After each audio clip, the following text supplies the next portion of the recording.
네, 안녕하세요 여러분, 타민입니다. 지금 하와이 공항 라운지에서 지금 비행기를 기다리고 있는데요. 좀 밥도 먹으면서 여러분들과 좀 편하게 이야기 나눠보려고 하는데요. 지금 밖에 날씨가 보이실지 모르겠는데 여기 정말 하와이 날씨가 진짜 좋습니다. 뭔가 되게 좀 살짝 덥긴 한데 좀 하늘이 너무 깨끗하고요. 너무 맑고 이 바람도 솔솔 보면서 이 야자수 그냥 밑에 누워서 그냥 바다만 봐도 정말 마음이 좀 힐링이 되는 그런 휴가였던 것 같아요. 왜 좀 길게 일주일 정도 넘게 휴가를 보내다 보니까 되게 좀 마음이 힐링되고 좀 리셋이 된 느낌입니다. 근데 제가 오늘 여기서 뭐 공항에서 특별히 이제 카메라를 켠 이유는 좀 휴가를 제가 보내고 나서 좀 이야기하고 싶은 주제가 생겼거든요. 바로 이제 우리가 투자를 열심히 한다고 수익률이 좋아지냐, 이 주제에 관해서 얘기를 좀 해보고 싶은데요. 여러분들 뭐 투자 공부하신다고 막 뉴스도 많이 보고 유튜브도 많이 보고 그러잖아요. 근데 그렇다고 좀 수익률이 좋아지던가요? 아마 많은 분들이 이런 일상을 보내고 계실 거라고 생각을 해요. 뭐 아침에 일어나서 출근 준비하면서 어제 미국장 어땠는지 확인하고 점심시간에 투자 관련 유튜브 영상 이런 거 좀 보고 퇴근하면서 뭐 뉴스나 이런 거 보고 저녁에 또 틈틈이 투자 공부. 근데 이렇게 열심히 하는데 그닥 성과가 없는 분들도 있을 거예요. 물론 성과가 좋으신 분들도 있겠지만 저도 그랬거든요. 투자를 시작할 때 정말 저도 열심히 했어요. 이제 처음에 잘 모를 때에는 뭐 투자 책도 읽고 뉴스도 찾아보고 차트도 한번 좀 쭉 보고. 근데 돌이켜보면 그 모든 노력이 정말 비례해서 수익으로 이어졌냐? 이건 아니거든요. 근데 이번에 제가 하와이에서 좀 휴가를 보내면서 우연히 좀 깨달은 게 있어요. 바로 이 휴식이란 게 투자에서 얼마나 좀 도움이 되는가, 이거에 대한 이야기인데요. 이번에 제가 하와이에 좀 길게 휴가를 다녀왔는데 뭐 관광지를 많이 돌아다니기보다는 좀 아무것도 안 하고 좀 쉬는 시간을 많이 보냈거든요. 그냥 뭐 바닷가에 앉아서 쉬고 아니면 뭐 산책 다니고 그냥 멍 때리고 이런 걸 좀 많이 했는데, 뭐 그러면서 뭐 또 시간이 남으니까 뭐 책도 읽고 좀 떠오르는 생각들 뭐 메모해서 정리하거나 이런 것도 좀 했는데, 좀 머리를 전체로 좀 비우는 활동을 많이 했고, 그러면서 좀 생각이 맑아진 이런 느낌도 있는 것 같아요. 그러면서 좀 어떤 방식으로 우리가 투자를 하면 좋을지 이런 거에 대해서 좀 방향이 좀 잡힌 느낌도 들고요. 이런 휴식이 우리 투자에 주는 효과에 대해서 좀 이야기를 해보려고 합니다. 그래서 이번 영상은 좀 다른 영상과 다르게 그냥 편하게 얘기하는 느낌이니까요. 뭐 여러분들 뭐 밥을 드시거나 아니면 설거지 할 때 그냥 틀어놓으시고 그냥 편하게 흘려 듣듯이 들으셔도 좋을 것 같아요. 저처럼 이렇게 함께 이제 휴식을 취한다는 느낌으로 한번 들어보시면 좋을 것 같습니다. 투자와 이 정보 과부하로부터 오는 문제점에 대해서 얘기를 해보고 싶어요. 특히 요즘 같은 정보화 시대에는 정말 너무 많은 정보들이 우리의 뇌로 이렇게 쏟아지잖아요. 그래서 여러분 스마트폰 키면 어떤가요? 약간 뭐 카톡 알림, 인스타그램 피드, 뭐 뉴스 알림, 뭐 유튜브 추천 영상 이런 게 끊임없이 알림이 되잖아요. 문제는 이런 대부분의 정보가 우리가 원치 않거나 좀 필요하지 않은 정보들이 너무 많다는 거예요. 그러니까 인터넷이나 SNS를 키면 전 세계 뉴스들로 이렇게 핸드폰이 꽉 차 있는데, 무심코 그냥 이렇게 보다 보면 우리는 그냥 되게 수동적으로 이 정보를 소비하게 되지, 되게 이걸 보고 남는 게 많이 없다는 느낌이 저는 자주 들거든요. 근데 이게 또 문제가, 이렇게 무의식 중에 정보를 많이 보다 보면은 어떤 사람들의 뉴스에 대한 반응 이런 걸 보고 내 생각이 좀 달라지는 경우가 많아요. 그러니까 예를 들어서 이번 4월 초 트럼프 관세 뉴스 때도 그랬죠. 어떻게 보면 앞으로 일주일 동안 뭐 한 달 동안 관세 정책이 어떻게 바뀔지, 이 주식시장이 어떻게 반응할지 정말 수많은 어떻게 보면 예측과 뇌피셜들이 쏟아져 나왔잖아요. 이럴 때는 특히나 이 비관론이 우리의 뇌를 좀 더 장악하게 됩니다. 왜냐하면 우리는 심리학적으로 이 낙관론보다는 좀 더 비관론에 더 관심이 가기 때문이죠. 이게 약간 인간으로서 위험을 피하려는 본능 때문인데, 이게 사실 투자할 때 그렇게 꼭 좋은 것만은 아니더라고요. 그냥 비관론만 계속 듣다 보니까 마인드가 계속 좀 네가티브로 좀 변하는 게 아닌가. 사실 우리가 현대 시대에 유독 뉴스에 좀 민감하게 반응하는 이유가 있다고 해요. 제가 이번에 휴가를 보내면서 이 책을 하나 읽었는데, 이 모건 하우절의 불변의 법칙이라는 책이거든요. 제가 채널 영상에서도 소개한 적이 있었던 모건 하우절의 돈의 심리학 책도 굉장히 좋은 책인데, 그 이후로 모건 하우절이 쓴 책인데 이것도 굉장히 좋은 책이니까 여러분들 궁금하시면 한번 읽어보시는 것도 투자 철학에 굉장히 도움이 많이 됩니다. 어쨌든 이 책에서 이런 내용이 나와요. 약간 우리가 요즘 같은 세상에 뭐 비행기 사고나 지진같이 어떻게 보면 좀 약간 되게 확률이 낮은 이벤트, 100만 분의 1 확률로 일어날 것 같은 이벤트들이 되게 자주 일어나는 것 같잖아요. 뭐 거의 매일, 매주, 매달 이렇게 일어나는 것처럼 느껴지는데, 이 정도 100만 분의 1 확률 이벤트가 매일 전 세계 어느 곳이든 일어날 확률은 생각보다 높다고 해요. 왜냐면 전 세계가 그만큼 넓으니까. 근데 이게 사실 과거와 다른 점이 뭐냐면, 현대 시대에는 우리가 좀 전 세계에서 일어나는 일들 모두 다 빠르게 뭐 SNS나 인터넷으로 빠르게 접하잖아요. 우리가 느끼기에는 어떻게 보면 이렇게 전 세계에서 안 좋은 일들이 매일 터지는 것 같이 느끼게 되는 거예요. 옛날엔 그걸 몰랐죠. 옛날에는 우리가 살던 곳 주변 뉴스만 알았지 인터넷으로 전 세계 뉴스를 접할 수가 없었으니까. 제가 생각이 많이 드는 게 우리가 좀 더 많이 아는 것이 어떻게 보면 더 안 좋을 수도 있다. 더 무서움을, 공포를 가져올 수도 있다. 실제로는 우리 생활에 큰 영향을 끼치지 않는 수많은 사건 사고들이잖아요. 근데 이걸 우리가 필요 이상으로 알게 되고 우리의 뇌는 좀 점점 좀 불필요한 정보들로 채워지게 되는 거죠. 그래서 이런 정보의 과부하가 어떻게 보면 투자에도 좀 악영향을 미칠 수 있다. 예를 들어서 뭐 연준이 금리 인하를 언제 할까, 트럼프가 뭐 100개가 넘는 국가들의 관세 정책을 어떻게 바꿀까, 이런 거에 대한 수많은 언론과 전문가들의 어떤 예측이 난무하고 있잖아요. 저도 그 4월 2일 그 미국 해방의 날, 트럼프 관세 정책 발표 날에 정말 그 일주일 동안 정말 필요 이상으로 정말 많은 것을 조사해보고 예측하려고 애를 더 썼던 것 같아요. 그래서 이번 한 달 동안 뭐 관세가 어떻게 될 것이다, 뭐 이런 트위터나 뉴스 같은 걸 많이 보고 평소보다 더 많이 봤습니다. 저도 원래 이런 거에 관심을 많이 안 기울이는 편인데, 근데 정작 이렇게 지나고 한 달이 지나고 보니까 이게 그렇게까지 중요하지 않더라고요. 물론 중요하긴 합니다. 근데 그거를 예측하려는 데 쓰는 이런 에너지가 상대적으로 이제 결과적으로 봤을 때 그렇게 효율이 좋지는 않았다. 우리가 뭐 정확히 맞출 수 있는 것도 아니고 이 예측하는 걸 사실 전문가들도 못 하는데, 그죠? 그럼 우리가 그 시간과 에너지 어디에 써야 되냐? 진짜 중요한 것은 투자 아이디어를 생각하고 좀 어떤 기업이 투자하기 좋은지 이런 거에 대해서 공부하는 것, 이런 데에서 시간을 쓰는 게 더 어떻게 보면 효율적이지 않나, 더 중요하지 않나. 네. 그래서 이런 소음에 휘둘리지 않는 게 중요한 것 같습니다. 그리고 이번에 좀 하와이 휴가를 오면서 확실히 느꼈어요. 평소에 직장 다니고 뭐 퇴근하면 유튜브 영상 찍고 좀 쉴 시간이 많이 없었거든요, 제가. 근데 이렇게 아무것도 안 하는 시간을 좀 가지니까 뇌가 한번 리셋되는 느낌? 이런 느낌이 들었어요. 왜냐면 회사에서 뭐 동료들과 대화를 나눈 시간도 없고 뭐 짜잘한 이메일 이런 거 신경 쓸 필요도 없고 하니까 진짜 중요한 것들에 대해서 생각을 좀 더 많이 하게 된 것 같아요. 그리고 이 환경의 변화가 주는 자극이 있더라고요. 그러니까 예를 들어서 저는 텍사스에 지금 살고 있거든요. 미국 텍사스에. 그래서 좀 어떻게 보면 대도시에 살고 있다 보니까 차 타고 뭐 한 5분만 나가면 마트가 있고 식당이 있고 저녁을 먹고 싶다. 밖으로 나가면 되게 옵션이 많고 이런데 저는 이제 하와이에 좀 이번에 관광지를 좀 벗어나서 해변가에 좀 숙소를 잡고 이러다 보니까 차를 타고 나가도 뭐 한 10분, 15분 내에 뭐 마트도 굉장히 멀고 식당도 많지 않아가지고, 그래서 이걸 보면서 어떻게 보면 내가 일상 속에서 어떻게 당연하게 느꼈던 것들이 누군가한테는 되게 당연한 게 아닐 수가 있겠구나. 예. 그러니까 내가 평소에는 의식하지 않는 걸 이 무의식 속에 꺼내가지고 뭔가 좀 생각을 하게 된 것 같아요. 뭔가 이렇게 환경이 바뀌면서 내가 생각하지 않던 것들을 생각하게 되니까 거기서부터 오는 창의력이나 아이디어가 많이 나온다고 합니다. 예. 그러면서 뭔가 투자 목표도 좀 더 구체화할 수 있게 됐고 투자 아이디어도 더 많이 떠오르더라고요. 이런 환경의 변화가 오는 그런 자극이 있으니까. 그래서 현재 갖고 있는 주식들을 계속 보유할 만한지 아니면 뭐 더 좋은 주식을 살 수 있는지 이런 것들에 생각을 많이 하게 되는 좋은 계기였던 것 같습니다. 생각해보면 이제 워렌 버핏과 찰리 먼거와 같은 이런 투자의 대가들도 항상 주식 공부만 하는 건 아니더라고요. 골프도 쳤고 먼거와 버핏은 뭐 브릿지 카드 게임도 같이 하고 무엇보다 책을 되게 많이 읽었어요. 찰리 먼거는 제가 알기로는 진짜 하루 대부분의 시간을 책을 그냥 읽는 데만 쓰면서 거의 하루에 책을 한 권 이상 거의 끝냈다고 해요. 매일. 정말 말도 안 되는 거죠. 우리 같은 경우는 뭐 1년에 한 권 책을 읽을까 말까 하는 사람들도 있는데, 그래서 이런 다른 경험과 또 어떻게 지식을 쌓으면서 뭐 책을 읽는 것도 그런 경험 중 하나고, 거기서 이제 또 다른 투자 아이디어가 떠오르는 것 같습니다. 실제로 익숙하지 않은 공간이 주는 영감이 꽤 효과가 있다고 해요. 연구 결과에 따르면 제가 본 게 있는데, 우리가 평소에 활동하는 환경을 의도적으로 바꾸게 되면 이 뭔가 뇌에서 주의 전환 효과라고 해야 하나? 그런 게 생겨가지고 이 약간 뇌 네트워크 간의 새로운 연결을 만든대요. 그래가지고 창의력이 더 올라간다고 합니다. 네. 실제로 일상 속에서 투자 아이디어를 찾는 걸로 유명한 이 피터 린치도 주말에 아내와 딸과 함께 쇼핑몰에 가는 것을 되게 좋아했다고 해요. 근데 생각해보면 사실 아내와 딸들과 함께 쇼핑을 가는 걸 좋아하는 아빠들은 많이 없지 않을까요? 네. 근데 피터 린치는 사실 다른 목적이 있었던 거죠. 네, 바로 투자 아이디어를 얻기 위해서였습니다.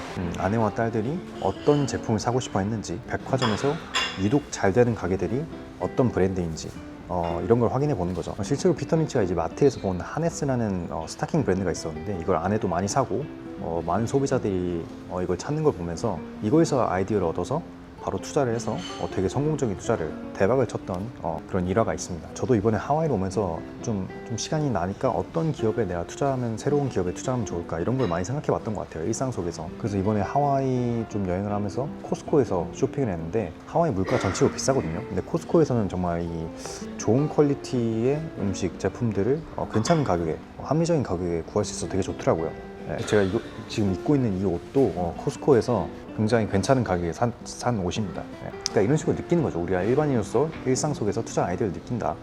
그럼 일반인 저도 이렇게 코스코에서 쇼핑하는 게 좋은 경험이라고 느끼는데 이런 대부분의 소비자들도 비슷하게 느끼지 않을까 저는 이렇게 생각을 해요. 예, 왜냐하면 싼 가격에 질 좋은 제품 이 조합을 싫어하는 소비자는 사실 거의 없다고 봐야죠. 예, 이걸 보면 코스코가 정말 몇십 년 동안 이렇게 성장한 데는 이유가 있다. 찰리몬과 그토록 코스코를 최애 주식이라고 얘기를 했던 데는 다 이유가 있다. 그리고 제가 이전 영상을 찍었던 그 하와이 해변가가 보이는 그 숙소도 있잖아요. 그것도 제가 에어비앤비를 통해서 구했거든요. 그래서 이런 걸 보면 에어비앤비는 이렇게 여행객들한테 이런 가치를 충분히 제공해 주는구나. 에어비앤비 주식은 어떨까? 투자해보는 게 괜찮을까? 이런 식으로 생각을 해보는 거죠. 투자 아이디어를 이렇게 확장해 나가는 겁니다. 그리고 또 특히 이번 여행에서 제가 좀 몸소 느낀 정말 중요한 습관이 하나 있었어요. 바로 산책인데요. 그러니까 저도 전 평소에도 이 산책을 하루에 한 번 정도는 하려고 하는 편이에요. 집에서 일을 할 때는 점심 먹고 한 바퀴 돌거나 아니면 아침 출근 전에 동네 앞 공원 이렇게 한 바퀴 돌고 산책하는 경우가 많은데 전 산책할 때 제일 중요한 건 이제 핸드폰을 안 들고 나오는 겁니다. 왜냐하면 이 핸드폰 알림이 워낙 많이 뜨잖아요. 이런 거에 방해받지 않고 정말 나만의 시간, 좀 생각을 정리할 수 있는 시간을 산책을 하면서 하다 보면 되게 머리가 깔끔하게 정리되는 것 같아서 되게 좋더라고요. 저는 그냥 아무것도 없이 산책을 하니까 이런 무의식 중에서 아이디어들이 막 떠오르기도 하고요. 나중에 어디에 적어가지고 기록을 해두는 것도 되게 좋은 것 같습니다. 실제 연구 결과에 따르면 이 실내에서 걷는 것보다 야외에서 이 산책을 했을 때 창의적 사고가 거의 한 60%나 넘게 증가를 한다고 해요. 진짜 어떻게 보면 산책이 아무것도 안 하는 시간이 아니라 휴식과 우리의 창의성을 위해서 꼭 필요한 활동인 거죠. 그래서 이번 하와이에서도 산책을 많이 하면서 평소에는 좀 생각이 안 났던 투자 아이디어들도 생각이 많이 나면서 뭔가 머리가 맑아지는 느낌이 많이 들었습니다. 결론적으로 이제 가끔씩 이렇게 일상에서 벗어난 휴식 아니면 뭐 이런 여행은 현대인들한테 저는 좀 필요한 게 아닌가. 제가 뭐 여행 얘기하면 뭐 여행 가는데 뭐 시간이 부족해요, 돈이 부족해요 이런 말씀하시는 분도 있을 거예요. 그게 어떻게 보면 충분히 그럴 수가 있는데 사실 저는 뭐 꼭 거창한 여행을 떠날 필요는 없이 그냥 뭐 주말에 반나절 정도 내가 안 가본 뭐 공원이나 뭐 카페를 가본다거나 이렇게 휴식을 취하는 것도 어떻게 보면 미니 여행이라고 생각을 합니다. 아니면 뭐 여행 대신 뭐 하루 안에서 짬을 내서 휴식하는 시간을 만들어도 되고요. 아침에 잠깐 10분 동안 명상을 한다든지 저녁 먹고 뭐 한 30분 동안 산책을 나간다든지 이런 작은 휴식도 작은 여행과 같은 효과가 충분히 있는 것 같습니다. 또 이런 생각을 하실 수 있어요. 뭐 중요한 뉴스를 놓쳐서 여행 같은 데 가서 뭐 주식 신경 안 쓰고 있다가 정말 중요한 뉴스를 놓쳐서 투자 타이밍을 놓치면 어떡해요? 이런 분들 많은데 사실 제가 봤을 때 한 99%의 투자는 하루 늦게 소식을 접한다고 장기적으로 크게 달라지지 않는다고 봅니다. 정말 그럴 거였으면 좀 내 투자 실력에 좀 문제가 있는 게 아닌가. 그래서 뭐 하루 정도 늦게 본다고 크게 뭐 문제 생기지 않고요. 예를 들어서 뭐 매 1시간마다 보는 것을 뭐 반나절에 한 번만 본다. 이런 식으로 좀 보는 빈도를 줄여보면 어떨까? 여행 갈 때만이라도 그래도 그렇게 해도 큰 문제 안 일어납니다. 그리고 만약 내가 정말 여행이나 휴식을 가질 여유가 없다 그럼 이런 방법도 있어요. 그냥 일상 속에서 내가 투자 아이디어를 찾는다고 의식을 해보는 거예요. 제가 뭐 예를 들어서 코스코 쇼핑을 갈 때 코스코는 이런 점들이 되게 소비자들이 되게 좋아해서 많이 찾는구나 이런 식으로 의식적으로 생각을 한다든지 뭐 예를 들어서 뭐 길거리를 걷는다고 해도 아무 생각 없이 내가 걷는 거랑 뭔가 주변에 관심을 기울이면서 어떤 제품들 사람들이 많이 사는지 그리고 나의 눈길을 사로잡는 제품들 가게들은 어떤 것들이 있는지 이런 걸 의식하고 길을 걷는 거는 굉장히 큰 차이가 있어요. 이런 걸 의식만 하더라도 뭔가 내가 평소에 놓칠 수 있었던 투자 아이디어들이 떠오를 수 있다는 거죠. 그래서 저는 여러분들한테 이런 작은 미션을 어떻게 보면 좀 드리고 싶어요. 이번 주말에 뭐 한 10분이든 20분이든 강제로 휴식하는 시간을 갖자. 그리고 거기서 떠오르는 아이디어가 있으면 그걸 뭐 노트에 한번 내가 정리를 해보자. 확실히 기록을 해두면 기억이 훨씬 많이 남고 나중에 확인해 볼 수도 있으니까 이게 투자에 어떻게 보면 굉장히 중요한 요소라고 생각을 해서 한 번씩 이 미션을 수행해 보시면 굉장히 여러분들도 만족스러운 경험이 될 것 같습니다. 사실 솔직히 말씀드리자면 요즘 시장이 좀 변동성이 높고 좀 오락가락 하잖아요. 이런 상황에서 좀 하와이에 와보니까 좀 내가 현재 투자하고 있는 방식이 맞나? 이런 걸 좀 고민하는 계기가 됐던 것 같아요. 또 이번 올해 4월 초에 이제 트럼프 이슈로 주식이 급락을 했을 때 주식을 좀 사긴 했습니다. 돌이켜보니까 지금 많이 회복을 했죠. 그래서 좀 더 샀어야 됐나 이런 생각도 들고 내가 좀 과감하지 못했던 건 아닌가. 왜냐면 저도 이제 주식 유튜버지만 주식 투자는 항상 어렵다고 느끼거든요. 지금까지는 수익이 괜찮았지만 이게 만약 다 내가 운이라면 그냥 운이 좋아서 어떻게 타이밍을 잘 타서 이렇게 수익률이 좋았던 거라면 정말 내 실력이 아니라면 이게 내 투자 방식을 계속 지속 가능할까 이런 거에 대한 좀 의문과 의구심이 계속 들기 시작하니까 그래도 그냥 뭐 하다 보면 어떻게든 되겠죠. 저도 근데 항상 겸손한 마음을 갖고 이렇게 꾸준히 공부해야 된다는 생각이 들었습니다. 제가 그동안 이제 너무 바쁘게 살면서 투자 공부도 좀 게으르지 않았나 이런 생각도 들고요. 왜냐면 시간이 남으니까 좀 새로운 주식들도 더 찾아보고 이게 좀 더 공부하게 되더라고요. 좀 할 일이 없어지니까.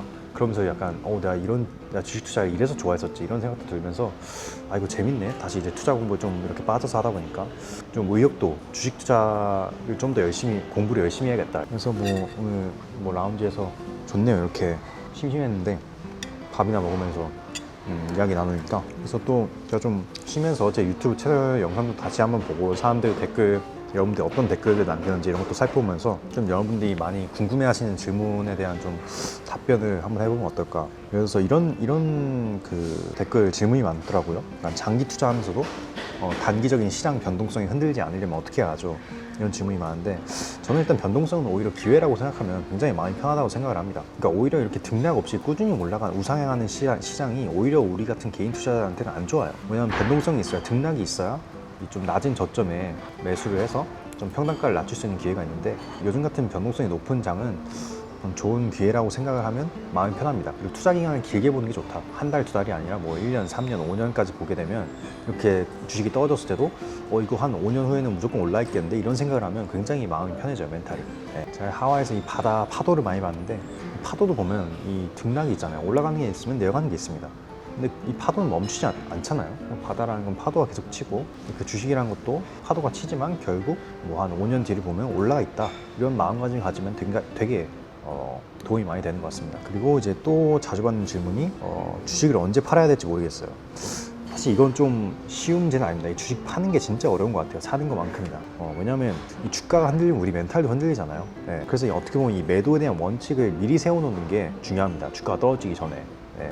저 같은 경우는 크게 두 가지 경우에 주식을 매도하는데요. 첫 번째는 내가 이 주식을 투자한 이유가 더 이상 적용되지 않을 때, 그러니까 즉 이 기업의 펀더멘털이 훼손된 경우죠. 이런 경우에는 내가 투자한 이유가 더 이상 없어졌으니까 뭐 손해를 보든 이득을 보든 일단은 파는 게 맞다고 봅니다. 그리고 두 번째는 더 좋은 투자 기회가 있을 때. 사실 두 번째 경우도 만약 내가 지금 투자할 현금이 있다면 굳이 다른 주식을 팔 필요는 없다고 봅니다. 현금을 미리 쓰고 새로운 주식을 사되 이제 만약 내가 더 투자하고 싶다 이 주식에, 이 매력적인 주식에, 그러면 이제 갖고 있는 주식들 중에서 좀 이건 아닌 것 같다, 이건 좀 안 좋을 것 같다, 그럼 그걸 팔아서 새로운 주식에 옮기는 거죠. 이런 식으로. 네. 그 다음은 주식을 몇 종목을 들고 가는 게 좋을까요? 이런 질문도 그동안 많이 받았던 것 같은데 이건 사실 좀 개인의 성향과 상황에 따라 많이 다르다고 생각해요. 예를 들어서 저같이 좀 젊은 투자자분들은 좀 과감하게 집중 투자를 해도 저는 괜찮다고 봅니다. 3개에서 5개 정도로 집중 투자도 괜찮다고 봅니다. 저도 한 그 정도 비중으로 투자를 하고 있고요. 근데 이제 제가 실제로 갖고 있는 보유한 주식은 더 많습니다. 뭐 한 10개 이상 될 수도 있겠는데 근데 대신 비중이 작아요. 저는 좀 이제 괜찮아 보이는 주식을 공부하고 싶을 때 일단은 조금 사고 리서치를 시작합니다. 근데 다만 비중을 뭐 한 3%에서 5% 미만으로 되게 작게 사요. 그래서 리서치를 하면서 이 주식 좀 매력적인 것 같은데 더 투자해볼까? 이런 생각이 들면서 좀 그 자신감이 생기면서 비중을 더 쌓아 올리는 스타일인데, 그래서 만약 리서치를 하다가 이건 좀 아닌 것 같다 그러면 뭐 저는 그냥 놔둡니다. 뭐 3% 미만 포트폴리오 비중이면 사실 큰 영향은 없으니까. 근데 이렇게 놔뒀다가 뭐 그냥 잊고 있었는데 이 주식이 오르는 경우도 있고, 그래도 내가 처음 이 주식을 공부하기로 마음 먹었을 때 어느 정도 필터링을 거치고 내가 골랐던 주식이니까 떨어지는 경우는 많이 없더라고요. 그래서 저는 사놓고 리서치를 시작하고 좀 확신이 들 때 더 많은 비중으로 집중 투자를 해서 한 메인 주식은 한 3개에서 5개 정도로 집중 투자를 하려고 합니다. 저는 시드가 작을 때는 그렇게 집중해서 수익률을 높여가지고 시드를 빨리 키우는 게 중요하다고 생각하기 때문에, 반면에 좀 시드머니가 많고 좀 연령대가 있으신 분들은 좀 안정적인 뭐 한 10개 정도의 분산 투자를 할 수도 있겠죠. 근데 저는 뭐 한 20개 이상의 분산 투자는 사실 비추합니다. 그 정도로 높아지게 되면 사실 분산의 효과가 크게 떨어지고요. 그러니까 10개 분산 투자하는 거랑 20개 분산 투자하는 거랑 분산 효과가 크게 차이가 없다고 합니다. 그래서 차라리 뭐 20개 분산 투자할 거면 차라리 그냥 S&P 500을 사서 완전히 분산을 하고 말지, 그냥 애매하게 20개 이상 사는 거는 크게 도움이 안 되는 것 같아요. 네, 오늘은 이렇게 여러분들의 질문을 좀 다뤄봤는데 좀 도움이 됐으면 하네요. 그냥 오늘 좀 어떻게 보면 좀 두서없게 제가 떠오르는 생각들을 좀 정리해서 말씀드려보고 여러분들 궁금한 질문들을 한번 답변해봤는데, 그냥 이렇게 하와이에서 여러분들 휴가 온 것처럼 그냥 좀 잔잔히 듣는 그런 컨텐츠가 됐었으면 좋겠습니다. 그래서 좀 정리를 해보자면 진짜 여러분들 투자 고수는 쉴 때 번다고 생각해요. 우리가 뭐 무조건 공부를 많이 하고 조사를 많이 한다고 수익률이 무조건 좋은 게 아니라 좀 쉬면서 생각을 정리하고 새로운 아이디어를 떠올리는 시간이 누구든 필요하다고 생각합니다. 여러분들도 이런 일상 속에서 휴식을 취하거나 여행을 떠나면서 저처럼 이렇게 생각을 정리하고 나의 투자 철학을 다시 되돌아보는 시간을 꼭 가지셨으면 해요. 네, 오늘 이제 좀 있으면 저도 이제 비행기 탈 시간이 다가오는데요. 또 미국 돌아가서 또 휴가가 끝났으니까 이제 다시 열심히 일해야죠. 네, 다시 좀 열심히 일하고 싶은 의욕이 생긴 것 같습니다. 일하기 싫어. 계속 놀고 싶어, 사실. 어쨌든 다시 해야죠. 그냥 제 생각을 좀 편하게 이야기하듯이 좀 털어내는 이런 콘텐츠도 앞으로 좀 많이 해볼까 생각을 해요. 좀 힘을 안 준 콘텐츠. 예, 여러분들도 좀 편하게 굳이 집중해서 들을 필요 없이 뭐 밥 먹을 때나 뭐 어디 이동하실 때나 설거지 할 때나 이럴 때 틀어놓고 그냥 편하게 들을 수 있는 그런 콘텐츠가 됐으면 해서 그런 목적으로 한번 찍어봤습니다. 네, 만약 오늘 영상이 마음에 드셨다면 다음 영상에서는 어떤 주제로 좀 편하게 제 이야기를 했으면 좋겠는지 댓글을 꼭 남겨주시면 여러분들 위해서 또 열심히 영상 만들도록 하겠습니다. 네, 여러분들의 휴식을 찾으시길 바랍니다. 네, 다음 영상에서 뵐게요. 감사합니다. 안녕.